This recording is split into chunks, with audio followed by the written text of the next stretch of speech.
মানে অনেকে জানে মৎস্য ন্যায় মানে বড় মাছ ছোট মাছকে গিলে খায়, বড় ব্যবসায়ী ছোট ব্যবসায়ীকে বাড়তে দেন। মানে অর্থনৈতিক বলার জন্য ওই ন্যায়টা বলা হয়, যারা বড় ব্যবসায়ী তারা ছোট ব্যবসায়ীকে বাড়তে দেয় না, কিন্তু বলে মৎস্য ন্যায় মানে বড় মাছ ছোট মাছকে গিলে খায়। বড় বড় মাছ আমাকে তাড়া করে, সেই জন্য আমি ছুটে বেড়াচ্ছি, আমাকে অভয় নেই যাতে আমি নিশ্চিন্তে থাকতে পারি। সত্যব্রত গুরু বললেন নিশ্চয়ই অভয় পাবি তুমি। হ্যাঁ কে আছিস? একটা গামলা ভর্তি জল নিয়ে আয়। সেই গামলার মধ্যে মাছের রাখ। এক গামলা ভর্তি জল এনেছে, পুঁটি মাছের কিছু গামলা।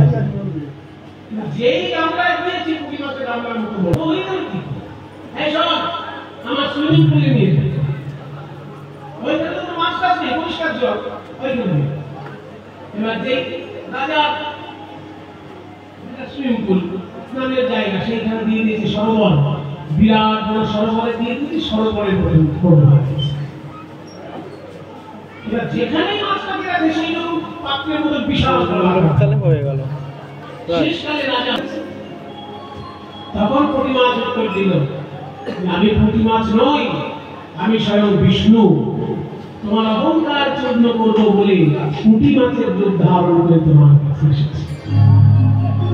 সত্যব্রত মনু, তুমি একটা পুঁটি মাছকে জায়গা দিতে পারো না, আর দান করেছো বলে অহংকার করছো।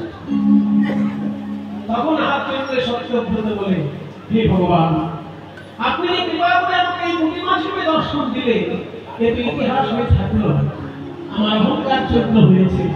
আপনি দয়া করে বলবেন এত কিছু থাকতে পুঁটি মাছের রূপটা কেন ধরলেন?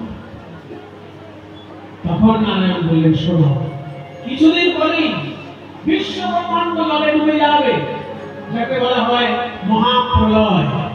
তখন সমস্ত কিছু জলে ডুবে যাবে, তুমি একটা জাহাজের মধ্যে সকলকে তুলে নিয়ে সৃষ্টি রক্ষা করবে। আমি তখন মৎস্য অবতার রূপে আসবো। আজকে আমি তোমাকে যেমন পুঁটি মাছ রূপে নোংর করে জাহাজটাকে ভাসিয়ে রাখবে, সৃষ্টি রক্ষা হবে জাহাজের মাধ্যমে, আমি মৎস্য অবতার।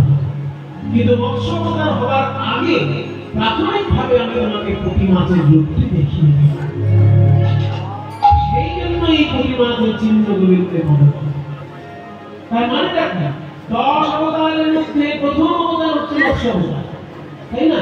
মীন, কূর্ম, বরাহ, নৃসিংহ, বামন, এই 5টি অবতার সত্যযুগ। তারপর ত্রেতাযুগে 2টি অবতার, পরশুরাম এবং দশরথের পুত্র রাম।